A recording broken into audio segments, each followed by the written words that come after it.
everybody. It's good to see so many people here. Michael Olbert will speak for about an hour, and then we will have the rest discussion and questions and answers. That will go on for as long as you want, and Michael wants. You don't want to say that. So we'll have a break in between. So in about an hour, we'll have a break. Yeah, one of the things you often hear if you're an activist on the left and you're talking with people is that it's very good that you're criticizing and protesting and pointing at all the problems, but what do you propose? And very often we come up with kind of vague answers like, well, we want justice or even freedom or equality, and then it stops there. And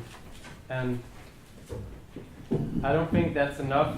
I think it's a good idea to know if we are serious about changing the world, to have an idea of where we're going, and to have visions for what kind of society we would like to end up with.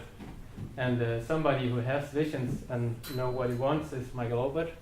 So some people call it hallucinations. Yeah. Yeah. Okay? Yes, sir. Okay. Okay, so I'm for freedom, justice, and equality. We're finished. Sorry. Let me just take a minute for a brief sociological survey. How many people are under 20 years of age?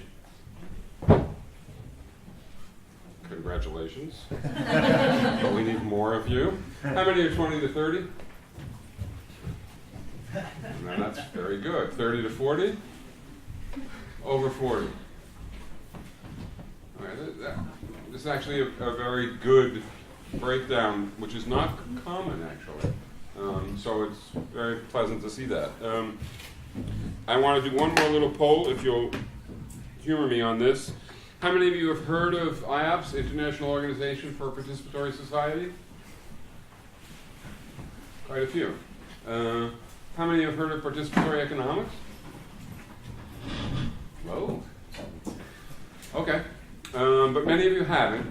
So some of you might have to bear with some of this as being redundant of what you already know.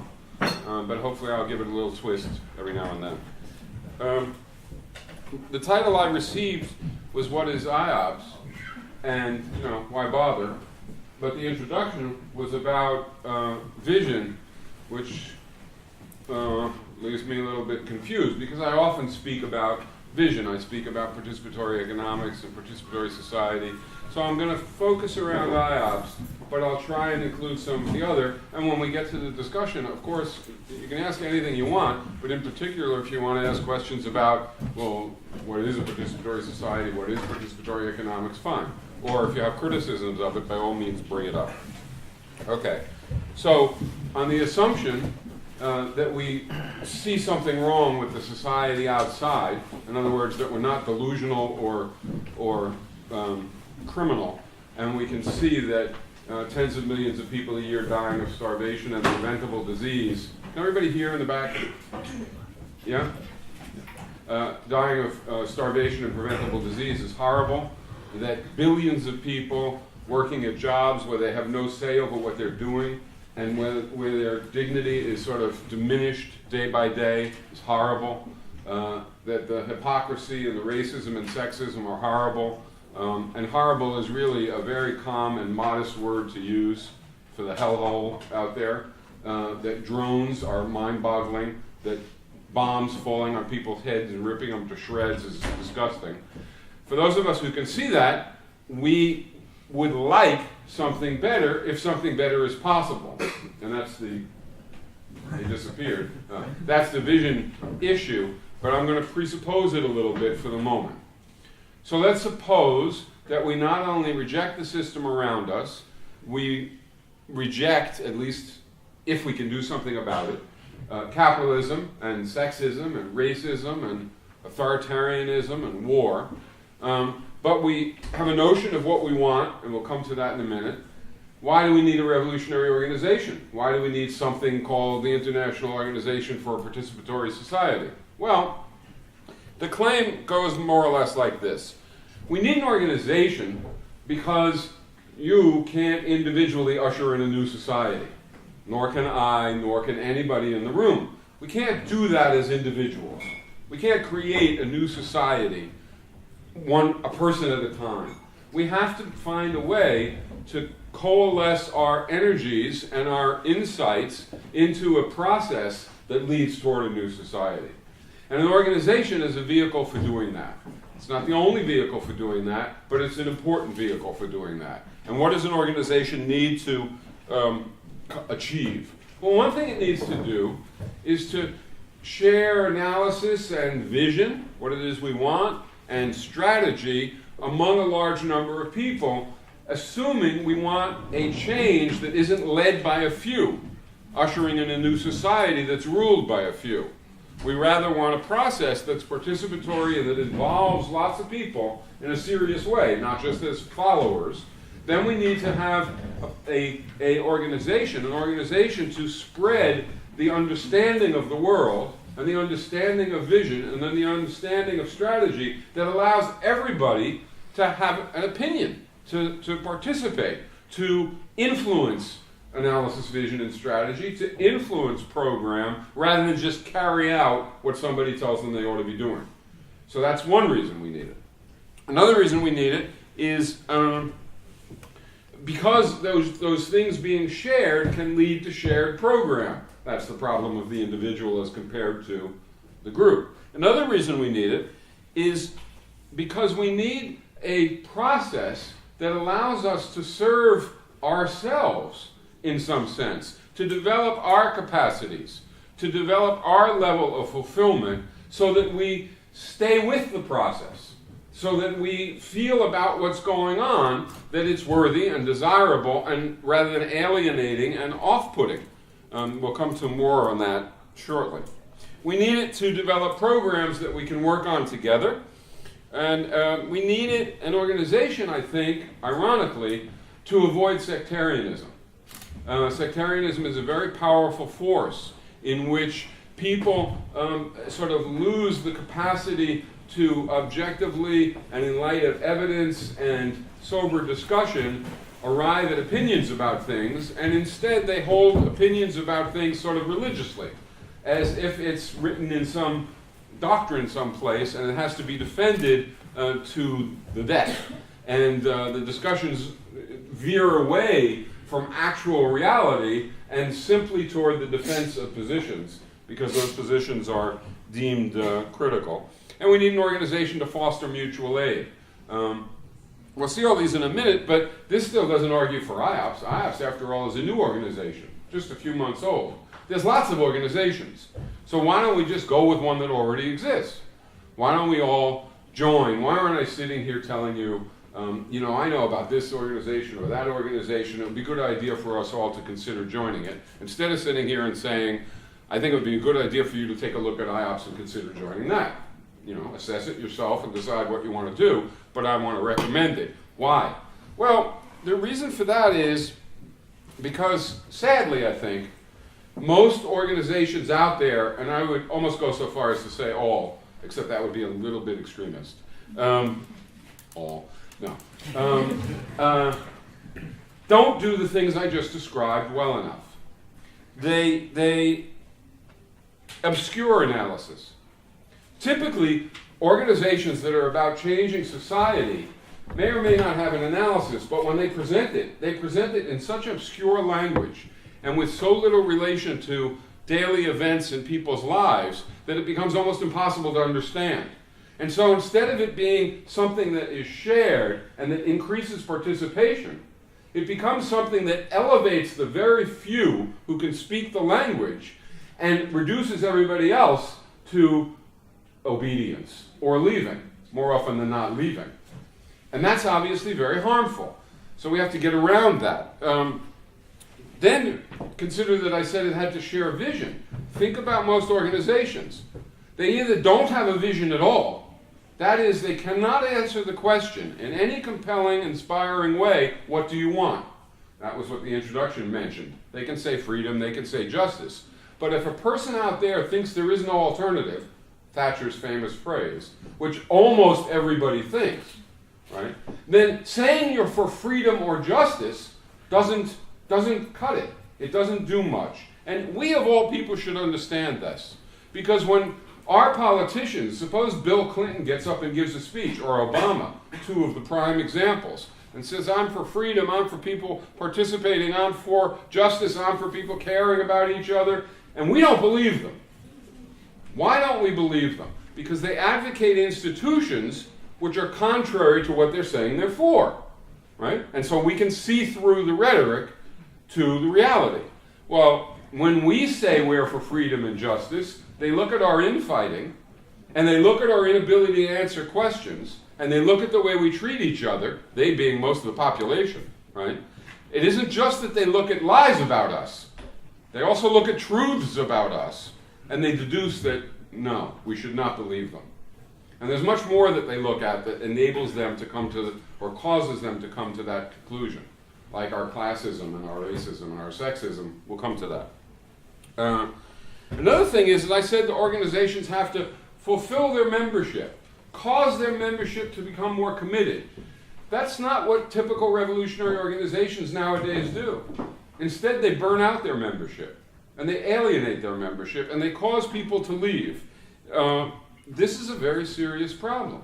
In fact, arguably, this is the most serious problem of the left in some sense, if you think about it. Before the Iraq War, 12 million people demonstrate against the war. Year and a half later, the number of people demonstrating has gone down by a factor of 10.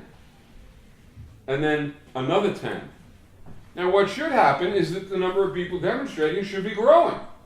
And yet the number of people demonstrating is declining.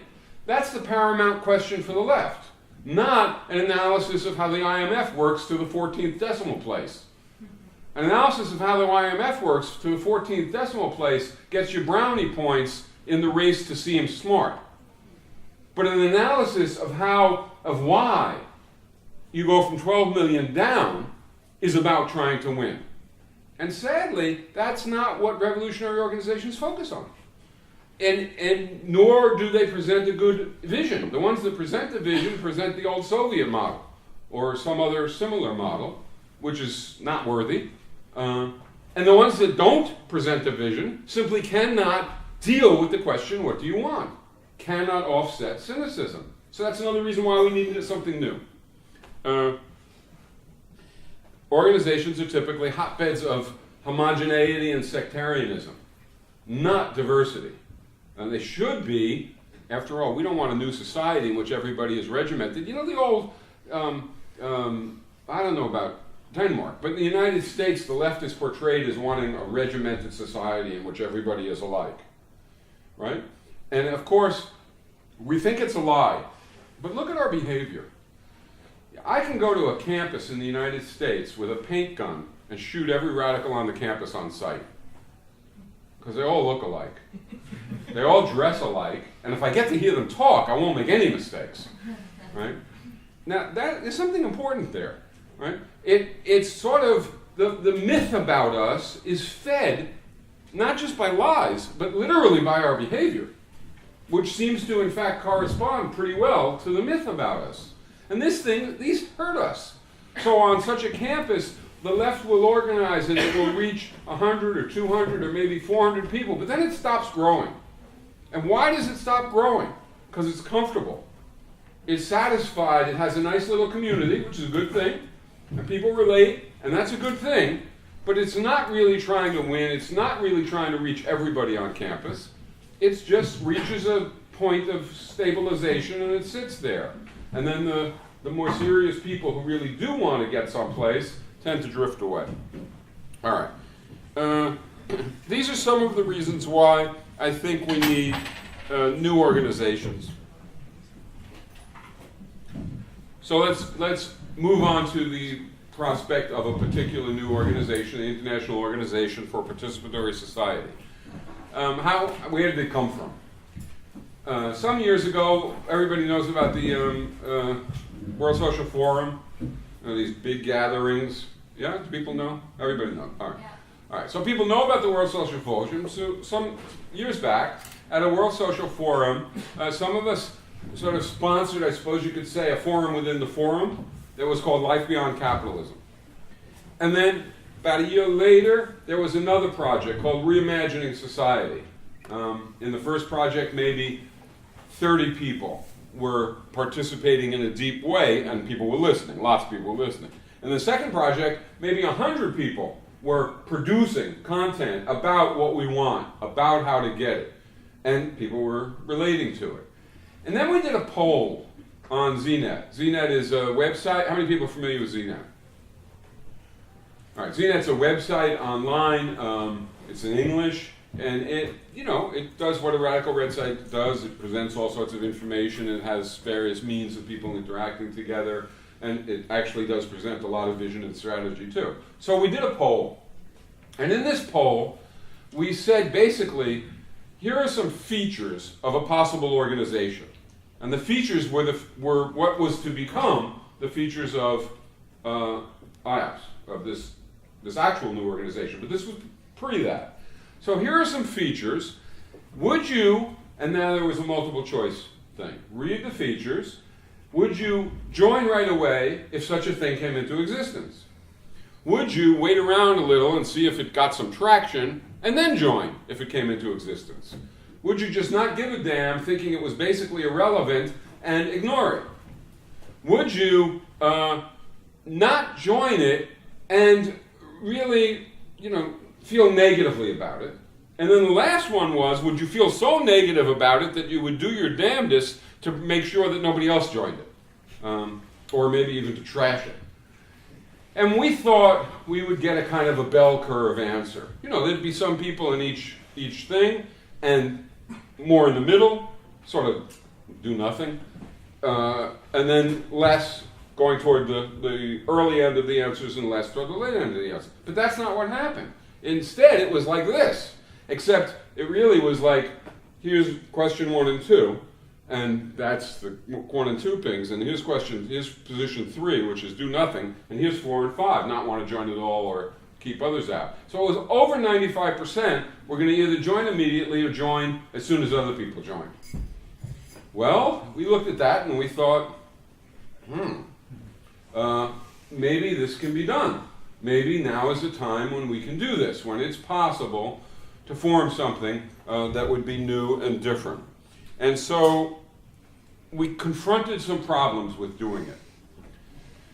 If you think about it, you can imagine how do you form a new organization that's going to be across borders, international, and yet bottom up. Now we come to the commitments. The commitments of this organization are self-management, to decision-making mechanisms that cause people to have a say in decisions in proportion to the degree they're affected. Right? That goes beyond democracy.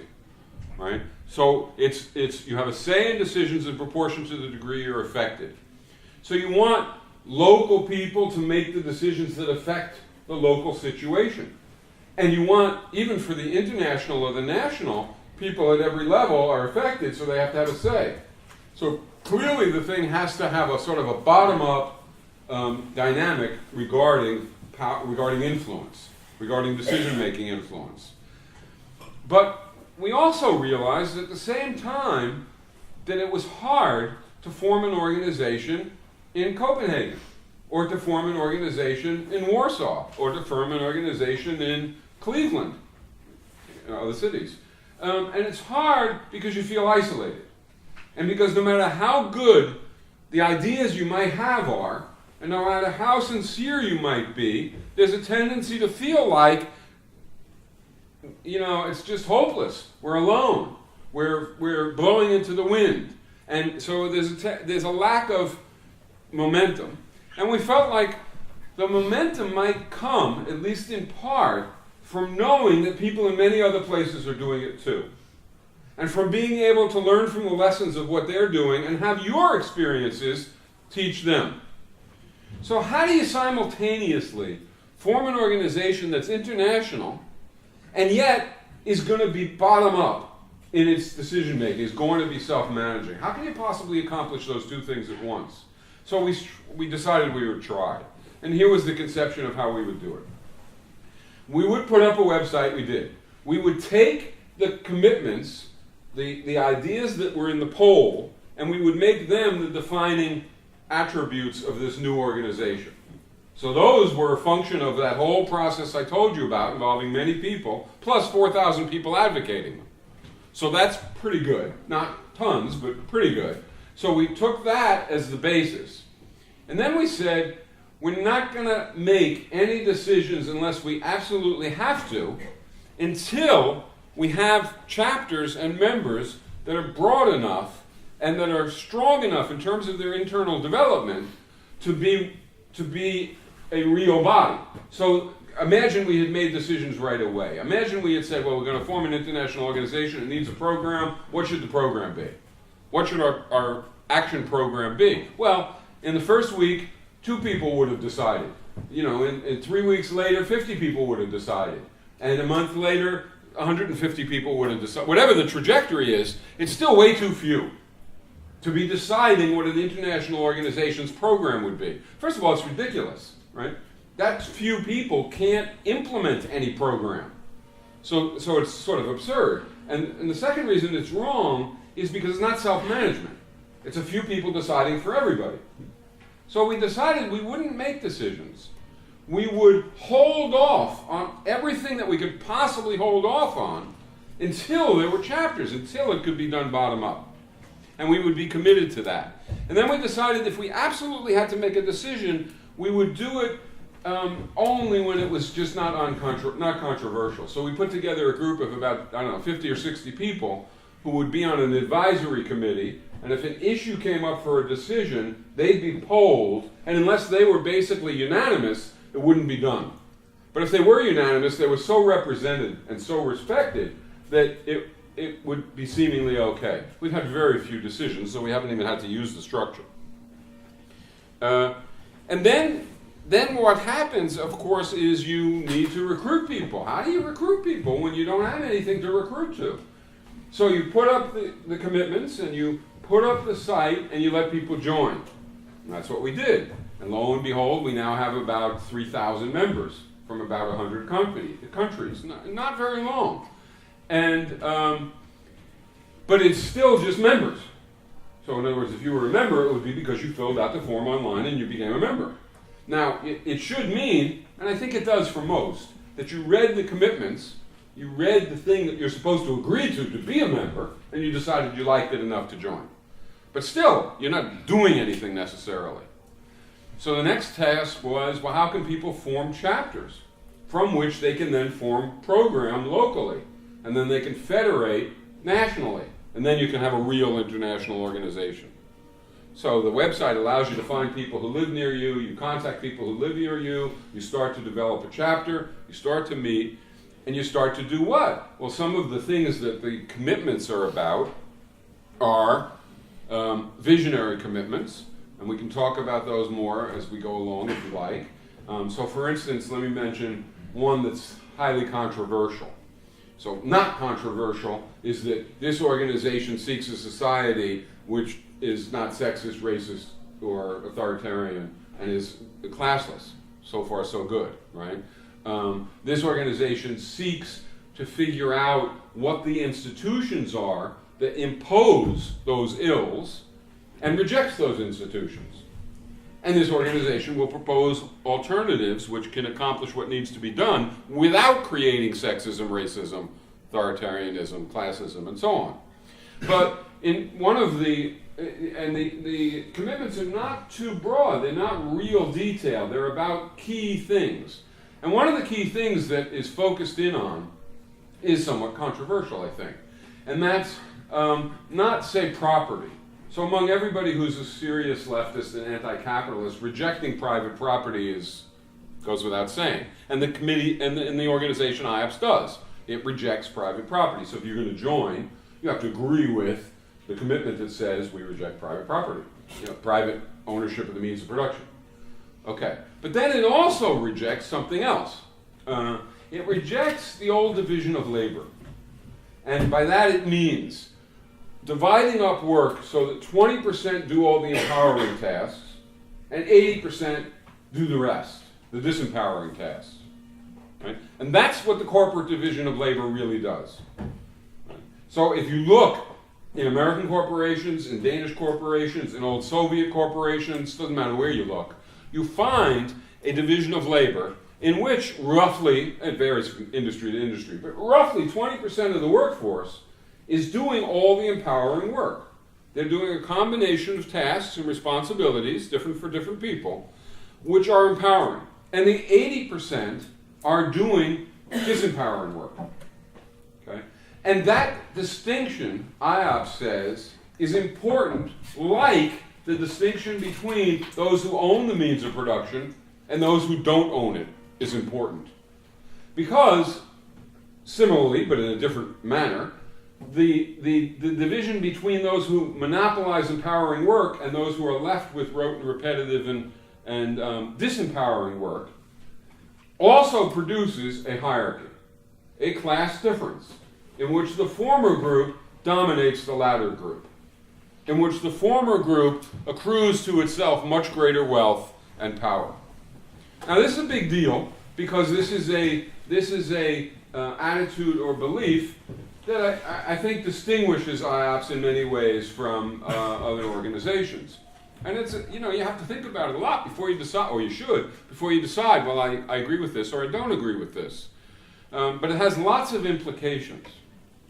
So, for instance, not only does it mean that we have to change around workplace, that a good workplace is not only one that doesn't have an owner or a set of owners in a good future society, but it's one in which each person is doing a mix of tasks such that their mix, your mix, your mix, and your mix is not the same, you do different things, but each person's mix is comparably empowering. Right? So that when we come to our workers' assembly in our workplace to engage in self-managed decisions, everybody is prepared to participate. Here's what I mean by that. I'm trying to get in some vision along with, right? Here's what I mean by that. I was in a room in Argentina, maybe about this size, but only about 50 people. And we were in a circle, and I was supposed to talk, give it a talk. But before I was going to give the talk, I said, let's go around the room and say something about our situation. Now, these 50 people weren't just random. Each one of them was there from an occupied factory in Argentina. And this is some years back. Some of you will remember. There was turmoil in Argentina, and factories were occupied. About 400 factories went from capitalist ownership to occupied by and run by their workforce. But it even is more than that. What happened was these factories were basically failing. And the owner, the capitalist who owned the factory, decided, I've had enough. I want to sell my assets off and get out of here. And the workforce said, hold on. If you do that, we're going to lose our jobs. So the workforce takes the workplace. It says, we're not going to let you sell it. But the capitalist leaves anyhow. And when the capitalist leaves, so do the managers, so do the engineers, so do the accountants, so do the group that I want to say I was talking about a minute ago, the people who had a monopoly on empowering work, they all go too. So the capitalists and about 20% of the workforce disappear. And what's left is the working class part of the workplace. And so I'm sitting in a room with a representative from each of 50 of these. And the people are all working class background and working class experience. So the first person talks, the second person talks, just describing something about their situation. And at the beginning, as we're milling around before the meeting, everybody's very upbeat and excited. Because after all, they're meeting people from around Argentina who they don't know, who are doing something similar to what they're doing, trying to control their own lives, trying to make a new economy. So it's exciting, and they're talking. But as they start going around the room, one and then another and then another, it starts to get very mellow. And then it gets a little maudlin. And by the time you get up to the fifth or the sixth person, there's a lot of people in the room who were crying, literally. And the seventh this is actual you know, not hypothetical, I'm sitting there experiencing this. And then the seventh person goes. And the seventh person says, I never thought I would say anything like this. I can't believe I'm going to say this. With tears. I can't believe I'm going to say this. But maybe Margaret Thatcher was right. We took over our workplace. We equalized our wages. And then we even made some changes because some people worked longer and they deserved a little more. Or they worked under worse conditions and they deserved a little. So it's even better than equalizing. And it is. They were right. So they made some changes. And we instituted democracy. And then, in fact, they did a little more than that. They had a workers' council, but they don't only have that. If this set of people is a work team, they realized that the work team should be responsible for its own situation